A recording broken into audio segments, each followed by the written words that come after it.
एक प्रिज्म कोण वाले प्रिज्म के पदार्थ का अपवर्तनांक कोण a/2 है, तो न्यूनतम विचलन कोण ज्ञात कीजिए। न्यूनतम विचलन कोण बोले तो डेल्टा m हमें फाइंड करना है, ठीक है। तो हमें क्या गिवन है, पदार्थ का अपवर्तनांक, तो यहां लिखेंगे गिवन दैट, ठीक है। तो क्या दे रहा है, पदार्थ का अपवर्तनांक, क्या दे रहा बच्चों, पदार्थ का अपवर्तनांक। अपवर्तनांक को कैसे लेते हैं, n से। n इक्वल्स टू कितना है, कोट a/2, ये गिवन है। तो इसका फॉर्मूला क्या होता है पदार्थ के अपवर्तनांक का, we know that क्या होता है फॉर्मूला,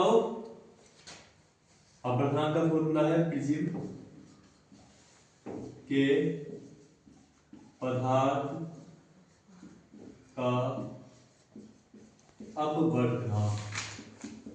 तो इसका फॉर्मूला है हमारा n equals to sine delta m plus a/2 और अपोर में है साइन a/2, ये है फॉर्मूला। अगर आपसे पूछता है प्रिज्म के पदार्थ का अपवर्तनांक का फॉर्मूला लिखिए, तो आप ये लिख सकते हैं। बट अगर n की वैल्यू कहीं भी हो, प्रिज्म के पदार्थ का अपवर्तनांक से बात रिलेटेड पूछे और न्यूनतम विचलन कोण कहे या फिर न्यूनतम की जगह अल्पतम कहे, तो हमें यही वाला फॉर्मूला यूज करना होगा। अल्पतम विचलन कोण किसे कहते हैं, डेल्टा m, ठीक है। तो हमें गिवन है n और निकालना है ये, ठीक है। अब ये देखो बच्चों, n की जगह कोट a/2 है, तो यहाँ n की जगह कोसेक a/2 भी दे सकते हैं। ये अनसोल्ड में काफी बार पूछा गया है ये वाला क्वेश्चन 5 मार्क्स का।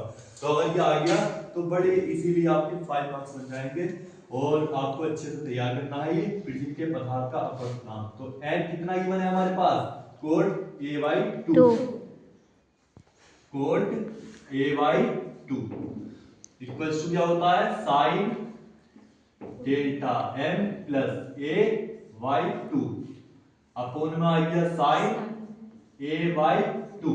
अब देखो ये साइन की टर्म में है, तो कोट को भी किसमें कन्वर्ट करना हमें, साइन में।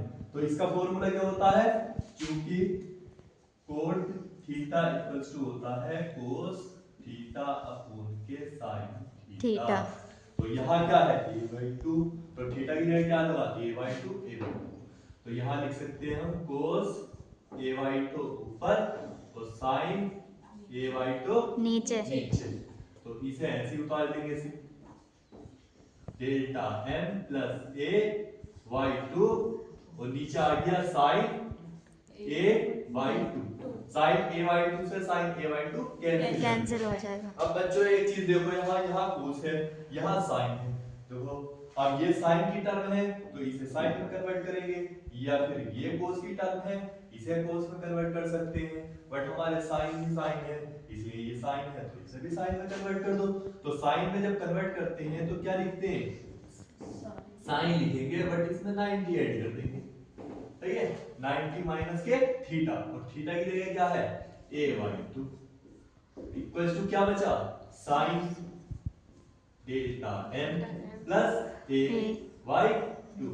अब देखो ये भी साइन है, ये भी साइन है, इस साइन से ये साइन कैंसिल, तो क्या बचा हमारे पास जो 90 माइनस a/2 इक्वल्स टू क्या बचा, डेल्टा m प्लस a/2। अब बच्चों एक चीज देखो, ये a/2 है, यहाँ भी 2 है, तो इसे जो है उसकी डायरेक्शन में लेके जाओ, तो फिर कैसे होगा, ये नोट करेंगे डेल्टा m प्लस a/2, ये माइनस में है तो इसे इधर लेके जाएंगे तो किसका हो जाएगा, प्लस का। 90 ले गया सिंगल। अब एलसीएम क्या है इसका बच्चों, देखो यहाँ भी 2 है, यहाँ भी 2 है, तो नीचे लिख लेते हैं 2, ऊपर क्या बचा डेल्टा m प्लस a, ये भी है, ये भी है, a क्या हो जाता है 2a, ये क्या है 90। अब इसे इधर को ले जाओ, नीचे पर लगाओ, क्रॉस मल्टीप्लाई करो, इसके इधर करो, डेल्टा m प्लस ये कितने बच्चों 2a। तो कितने हो गए 2a और 2 9 जा 80। अब डेल्टा m फाइंड करना है तो कितना बचा बच्चों 180। 2a है उधर जाके क्या हो जाता है माइनस के 2a। ये क्या निकला बच्चों आंसर। क्या पूछा था हमसे न्यूनतम विचलन कोण। तो हमने निकाल लिया बच्चों यहाँ न्यूनतम विचलन कोण। और अगर आपसे पूछे न्यूनतम की जगह अल्पतम तो क्या निकालोगे बच्चों डेल्टा m। और बच्चों अगर m की जगह कोण a/2 है अगर यहां दे दे कोसेक a/2 तो आपको कैसे सोल्व करना है बच्चों n की जगह कोसेक a/2 लगा देना है। तो ये मैंने कराया है ये आपको करना है ठीक है। अगर आ गया तो 5 मार्क्स कहीं नहीं गए तो तैयार करो अच्छे से ओके।